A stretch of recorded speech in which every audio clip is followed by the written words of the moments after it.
What is up, Chiefs Kingdom?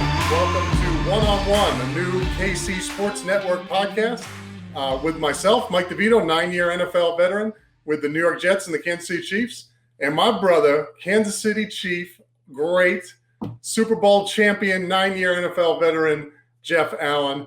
And so we are coming to you with this new podcast to bring you all things Chiefs, and we are really, really excited about it. Before we jump into it, this podcast is brought to you by Cookie Society. Because, listen, it's a podcast with offensive linemen. So it wasn't going to be brought to you by Veggie Drink, right? It was going to be brought to you by cookies or pizza or something. This one's cookies. All right, Cookie Society cookies. They deliver all across the U.S. Check it out, cookiesociety.com. I'm telling you, they're fantastic. You can trust me. I'm 300 pounds. I know my cookies. These cookies are unbelievable. So check them out, cookiesociety.com.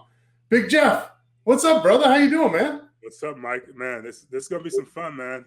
I never thought in a million years that I'd be doing a podcast, especially one of my favorite teammates of all time, man. It's going to be a blast. I was so grateful to be able to do this, that BJ put this together, that you and I were able to connect. Because you're right, my favorite teammate. We had so much fun together in Kansas City. And this is just so exciting for a number of reasons. But before we even get into the podcast, why don't we just lay out just a little bit about ourselves, our backstory. So real quick, Jeff, sort of what's a quick bio of you, what you're doing, where you've been at, what you're doing now, just get us all caught up. Yeah, obviously, I played for the Chiefs, got drafted by them, was there for 4 seasons, went to Houston for 3, and then I went back for my final 2 seasons. Lucky enough to get a Super Bowl ring out of it. And, yeah, it's just been a blessing so far. It's been awesome to, transition from out of football. Now I'm selling cookies. So Cookie Society is the sponsor. It's a business that me and my wife started, and it was just out of a passion. She honestly makes some of the best cookies I've ever had, and we just decided to go for it. And that's what I've been doing after football. It wasn't the plan for me to stick around so long, but the business has been growing really, really fast, and things have just been going really well. So I've kind of been sticking with this, and now I'm doing this podcast with you to bring the knowledge to Chiefs Kingdom and, have some fun. Yeah, man, we're going to get after it. What year did you retire again? It was just last year, right? Well, 2 years ago. 2 years ago. 2 years ago. 2 seasons ago. Okay. So you're fresh out, Jeff. That's incredible. What an awesome career you had, and it was an honor to get to play with you and to get to watch you afterwards. Watching you play on Sundays just reminded me, man, I'm glad I retired and don't have to go against him anymore. Listen, man, I think what we all miss the most is the competition of it, and we all miss Sundays. But the thing that I don't miss is blocking you in practice every day. Oh my goodness! Those are the things you don't miss, the things that you don't see, the behind the scenes things, the daily grind. That's when I knew it was probably time for me to hang it up, because those things were becoming more of a job to me. I wasn't having as much fun with it, and a lot of older guys told me, when you start feeling like that, it's time for you to let it go. That, Jeff, that's exactly right. And that'll bring me into my story. I played 9 years, 6 years with the New York Jets from 2007 to 2012, and then 3 years finished out my career in Kansas City with the Chiefs right at the beginning of the Andy Reid era, right? So Jeff, you were there when I got there. And so I got to see the first 3 years of Andy Reid and that team getting built, put together to become the powerhouse that it is now.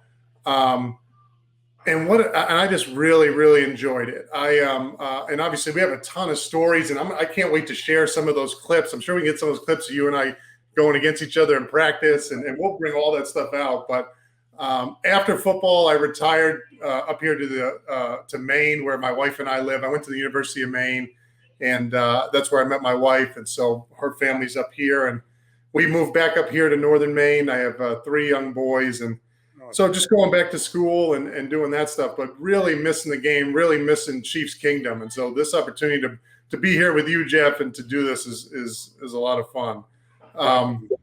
Definitely. And before we jump into anything, I see we're both matching today. This wasn't on purpose, just a coincidence. Yeah. We got to make sure we shout out our guy, Therese, one of the all-time greats in Kansas City, one of the all-time greats in the media industry. Unfortunate that we don't have him here anymore, but we're going to do our best to make sure he lives on, and we miss you, man. Yeah, we miss Therese. What just I'll tell you what, there are some people in life that they just smile, right? They just smile, and that could change your whole mood just to see this man smile. And that was Therese. I mean, just an incredible human being, a humble spirit, a humble soul, and fantastic at his job, but did it in a way. Such grace, humble. Oh, grace, respect. Even when there was tough games for you individually or as a team, and you always have to do your job. He always did it gracefully and respectfully, and did his best not to just throw guys under the bus or just make them look terrible. And amen. As athletes. So if we could cover this team half as well as Therese did, we'll be successful. So yeah, shout out to Therese, and we miss my brother. So transitioning now into the podcast, what our plan is here and what we're sort of setting out to do over this next season. And we talked about this before on the live stream that we did. I think what's really interesting about what we have here is we have two similar yet different perspectives that cover a wide range of sort of, again, perspectives in the NFL, right? So I started with a different team with the Jets, and then I came into Kansas City in 2013 and got to spend 3 years right at the beginning of the Andy Reid era. So I got to see all the inner workings and mechanics of how that went. But I also knew what it was like playing for a different team. Jeff, you were there before Andy Reid got there, so you got to see sort of the struggles and everything that was going on in Kansas City before Andy Reid came in. Then you got to experience the Andy Reid era at the beginning. Then you went to Houston, so you get to experience a different team, get to see what it's like outside of the Chiefs facility, and then come back and get to be a key part of that, Super Bowl champion, winning teams that they're doing now and everything, the powerhouse that they've built there. And so that's what, and coming from two different sides of the ball, right? From offensive, defensive lines. Yeah. I mean, we can really bring a perspective and give a lot of nuance and novelty and insight, and not inside information in a bad way, but we know, again, the mechanics and the inner workings of the Kansas City Chiefs and how things go there and how that compares to other places, and what things look like on defense and what things look like on offense and what Andy Reid expects and X, Y, and Z. And so that's why I'm really excited about this project, not only to get to be, plugged back into Chiefs Kingdom and get to be a part of this great community that I'm sure we'll talk about over and over again, how great this community in Kansas City is. But hopefully, and our goal is to bring content and bring material that you don't get anywhere else. And we're primed and set up to do that, Jeff. I mean, we know we know the different sides of the ball, and we know Andy Reid and Kansas City Chiefs. We definitely have that perspective. And like you said, we're both retired now. And the thing that we miss the most about football is Sundays and also the locker room. So we'll have that locker room aspect with me and you going back and forth and with our opinions and everything, but we'll also be able to learn from one another, and the listeners will be able to learn as well. This is going to be really fun. And you also glimpsed over the fact that you came at the beginning of the Andy Reid era. You were one of the most important pieces, that offseason when they brought in you, Alex Smith and some other guys, of shifting the culture there, because I was there the year prior, and we weren't very good. The locker room wasn't quite the same as far as environment. But it's funny how you bring in a few guys here and there, pretty much the same team, but the mood changes. Coach Reid implemented his policies and brought the juice and his energy and let people be themselves. And, from top to bottom, it was just a much better atmosphere. You could see then, where the program was headed. And I left for Houston, and they continued to extend. And then I was able to come back, luckily, right at the peak of it. And I think this peak is going to last for a long time. I mean, the Chiefs are going to be in it. As long as they have Patrick Mahomes, they're going to be in it. And it's Super Bowl contention every single season. It's going to be fun to cover this thing. Yeah. No, it really is. And no, you're right. I always think about sort of what that must have been like for you guys, right? The core of the Chiefs locker room from 2012, which might have been the 2012 Kansas City Chiefs might have been the most difficult year for any team in the end. I mean, that was just as bad as it gets. I mean, we weren't a very good football team. But we had a ton of talent. Ton of talent. I think that season we won 2 games, but we had like 9 Pro Bowlers. I don't think that's ever happened in the history of a 2-win team. And I don't know how that's just an anomaly. I don't know how that even happens. But like I said, bringing in those few pieces, most importantly, Coach Reed. I mean, he's the guy in charge. He's the guy that conducts, the band. He put everything together. But yeah, just bringing in a new energy was just so pivotal in the change for Kansas City.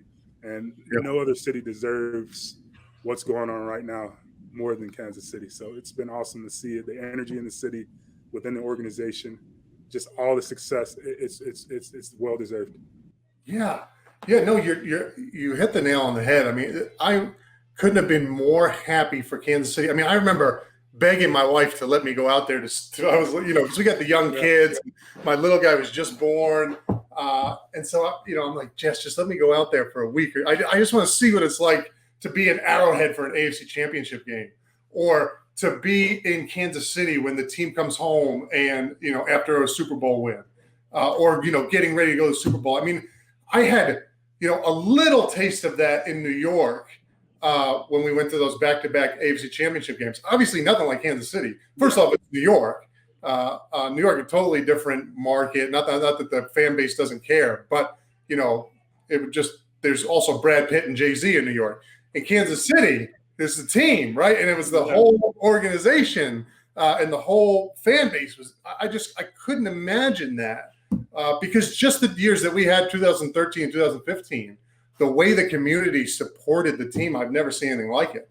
And so I was begging my wife, let me go out there and see what it's like to be. I mean, Jeff, what was it like? Just real quick, we'll get into this. I mean, we're going to have podcasts about your experiences, good, those couple, the few years you were there at the peak of it. Just fan base wise, what was it like? What was the community like to be part of? What was that like for you to be part of that, going through those awesome seasons? It was ecstatic, man. Just the energy around the entire city. It's already a great city, and just people, genuine people, happy people. But the city's much happier when the Chiefs are winning. I know the Royals had some success, but Kansas City's a football town. And just seeing just so many generations of fans, ranging back for years and years that have been waiting for moments like now. Just seeing them see these moments, able to live these things, literally seeing some fans in tears. They deserve this. Like it's really an honor it was an honor to be able to be a part of that. And it's an honor to be a part of it from this end of it. And just to see it as a fan and continue to see the success and root for the team, it's going to be a great long tenure for the Chiefs. They're going to go on a run. Yeah. And I'll tell you what, I can't stress it enough. You talked about, and we'll get into Andy Reid real quick, but just the leaders in that locker room. And you were a core component on and off the field, both as a player and as a leader. And your leadership, I've seen even since you retired with that offensive line, how they continue to play to the sort of that Jeff Allen state. I mean, I see your sort of the embodiment of how you played in those guys there now. And so what you've done to build that from the beginning on, to build that foundation was just incredible. So I know that all of them would attest to the fact that a big part of their success is having guys like you in that locker room to set the culture. Let's finish with this. So you talked about the change between 2012 and 2013 and how you have all these Pro Bowlers, but you go 2-14. Then Andy Reid comes in, brings in a couple guys, but really the core locker room. And now we win 9 games straight, and it's just back-to-back playoff seasons and Super Bowls. I think what that speaks to is, and you see this every year in the NFL, you have teams that have great players but have bad leadership, and it doesn't matter how good you are. If you don't have good leadership, starting at the head coach and GM level, you're dead in the water. So I just want to kick it to you. Sort of give me, Andy Reid obviously is the reason for that change. And so we'll get into this as we go over the course of this podcast. But Give me sort of your favorite Andy Reid story. Maybe something that something that really stuck to you is like, wow, this is Andy Reid. What's your favorite story with Coach Reid? My favorite story. I mean, it's a bunch of stories, but it was all the same subject, and that's food. I mean, obviously, he's a big guy. An offensive line. He started as the O-line coach. He's an offensive lineman by heart. So the way we connect was not only football, but it was food. So, I mean, we constantly talked about different things around Kansas City. Always talked about barbecue. I mean, he loved barbecue. And then toward the end of my career, when I started this cookie company, we connected with cookies. So it was just really cool the day in and day out just to see, the changes with the menu. When he first came in, we had Taco Tuesday, Fast Food Friday. Yeah. Little things like that brought fun and energy to the building. And he's one of the most personable people that you ever meet. And anyone that ever worked a job in their life, if you love your boss, it makes work a lot more fun, a lot more gratifying. And he makes everyone feel a part of the family. And it's not just an act. That's just who he is. He's just a genuine human being. And he's going to make sure he does everything on his end football-wise. First guy in, last guy out, work his tail off. And you see that as a player. And you know that he's going to implement a great game plan. Man, you have no choice but to try to be great. And it's so rare. I really feel like it's so rare from my experience to have a coach who knows how to implement the systems and the philosophies and knows the X's and O's, but also really cares and loves his guys, cares about and loves his team. And you're right. I mean, Coach Reid's been going to bat for me ever since, from the time I was there, and now numerous times after I left. I just time and time again. I mean, he cares about his players, and not only when they're on the roster, but after they've moved on to do other things. And so that's really special and rare. That's not the norm in the National Football League. Not even close. Relationships are just business. I mean, and it's still business at the end of the day. I mean, I got released in Kansas City, right? But that never made me feel any type of way. I knew it was a part of the business, and I never felt any less valued because they sat me down and explained everything to me, and that's the special thing about that doesn't happen. When you get released somewhere, you don't talk to the GM, you don't talk to the head coach. Some guy just comes to your locker and say, "Hey, we're letting you go. Thanks for your time." And they give you a plastic bag and you're on your way. But it's not really like that in Kansas City, and that's the special part about that place. No, that's so true. I mean, you hear the stories of guys getting released, and you're right. I mean, you have somebody like these coaches that you think you're close to, and all of a sudden it goes dark, right? It's like, oh, you're done, you're out, and the train's going. So, yeah, I clipped off. When did I stop, Jeff? I'm sorry. You stopped probably 30 seconds ago. I thought it was me. I was like, let me check my mic. That's all good. We're going to chop this up, edit it. So. All right. Sorry about that. After the whole Coach Reid spill. Yeah. Okay. Sorry about that. This is technical difficulties we'll work through. But, so my favorite Coach Reid story, and it really highlights his leadership. And it's something that I've carried with me ever since I've left the Chiefs organization. And so in 2015, Jeff, I'm sure you remember this, we had a great training camp. We went down to Houston the first game of the year. We beat Houston, started 1-0, and then we lost 5 games in a row. Yeah. We lost 5 games in a row. Now, the statistics of a team that starts the season 1-5 and makes the playoffs, if I'm not mistaken, Jeff, I believe we were the only team to do it. I believe we were. Yeah, it's the only team to start 1-5 and make the playoffs. And so obviously everybody, Chiefs Kingdom remembers that year we won 11 games straight. And I remember the turning point of that season.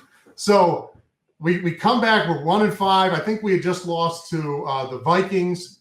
We come home and we're in the locker room, or we're in the coach calls a team meeting. Coach Reid calls a team meeting. And so we're in the meeting room and coach says, look, here's the deal. We're 1-5, and we can look at this a couple ways. But he said, here's how we're going to look at this. He said, I don't want you thinking about who's on the schedule next Sunday or the Sunday after that or the rest of the season. Yep. He's like, I just want us to win at whatever's next on the schedule. So if lunch is next, let's eat lunch better than the other teams eat lunch, right? If it's weight room, we're going to do the weight room. We're going to beat every team at the weight room. We're going to beat every team at stretching. We're going to beat every team at film study, at practice. And we're just going to take it one thing at a time. You take your wife out on a date, you do it better than the other guy's taking his wife out on a date on the other team. We're just gonna win at everything we do. And we're gonna turn this thing around. And he's like, if you believe in it and you start working like that, we'll get this thing turned around. That was honestly one of my favorite seasons. Just the perseverance, the adversity that we faced. And I remember the turning point was that speech, and then we went to London, and we left on like a Thursday night. And I just remember, like, man, like, we're going to get to London Friday, get off the plane, practice, and then play a game in less than 48 hours while we're jet lagged. And I just remember Coach Reed saying there's a method to his madness. And if you just buy in, you're going to be successful. And that started when he first walked into the building. That was his stance on it. Training camp was way tougher than it had ever been since I've been playing football. Right. I just remember, man, this is tough. And he would say there's a method to my madness. And it just made games so much easier. Just the way that we worked in practice, the way that we worked in the film room, just the knowledge they shared with us, that made us better men and football players. Right. And it was easy to buy in because you knew he knew what he was talking about. But you know why teams go 1-5 and then they don't finish the season? They finish the season like crap. Is because now you get players that they're doing two things. One, they're saying, well, I don't want to get hurt. This season's done, and I don't want to get hurt. So they pack it in and just try to protect themselves. Or the opposite extreme is, well, shoot, I got to get a contract. So I'm just going to go rogue and do my thing and try to make plays. And because who cares? The season's done. So it's very hard to keep the ship together in a storm like that. But with Andy Reid. And it's about mindset because that was my contract year. And I never once thought about getting hurt. The only thing that I thought was like, this could possibly be my last season in Kansas City. We have to do everything that we can to win. Right. Because, I mean, we deserve it. We worked extremely hard that training camp. Just the work that we were putting in, we just were falling short. It wasn't like – it was never a doubt. We never felt like we were a bad team that season. We just felt like there were some things here and there that we could do better. And we started doing those things, and the ball started rolling. Exactly. And again, and now you couple that with a Pat Mahomes, with a Travis Kelce, with all the All-Stars, who again, right, we've had Pro Bowlers since the beginning, and it's always been the same way, right? With you, Jeff, with the guys that were in that locker room, they bought into the philosophy. There was no egos. There was no, well, I'm the all-star, so I'll do what I want. Everybody practices and works like they're undrafted free agents. Yep. And that's what you get. You get back-to-back, championships. You get back-to-back Super Bowls. When you have all that talent working like they're undrafted free agents and they're bought in for a coach like Andy Reid, and they're willing to put everything else aside to do what's best for the team, forget it. Exactly. You're unstoppable. That's right. And when stars like Travis Kelce, Patrick Mahomes, Tyrann Mathieu, Frank Clark, when those guys are working like they're the last man on the roster, no one can complain. Not one individual. You could bring a new guy in. He's going to have to adapt or he's going to be out of there because there's no reason, there's no excuses. There's no reason to complain about the work because everyone's doing it. And the guys that are the elite top tier guys are doing the same things that you're doing. Nobody's getting any special treatment. We're all there to work. And that's the culture that he's built. And that's why the Chiefs are so successful. Yeah, that's a great point, right? When Pat Mahomes is out to practice 30 minutes early, you put the grind in. It's hard for a rookie to say, you can't complain as a rookie. I mean, you're in the minority there if you're not a worker and you don't want to work. If you're a complainer, I mean, it's probably not going to work out for you there. No. Well, so this is sort of a flavor Chiefs Kingdom of what we're going to be, providing you guys with moving forward. Please give us any feedback on social media, through email, all that stuff. We will try to adjust and implement and discuss anything you all are interested in. Again, this is a podcast that Jeff and I are doing to really, make you understand the game or see the game from our perspective, maybe learn some of the in and outs and technicalities. but also to enjoy and have fun and to root on this team that we all love. And so, again, check out Cookie Society. That's who we're brought to you by. CookieSociety.com, best cookies out there. So go check them out. And thank you all so much. We'll be back again soon. Jeff, thank you, brother. Thanks, Mike, man. Make sure you guys tune in. It's going to be a fun year.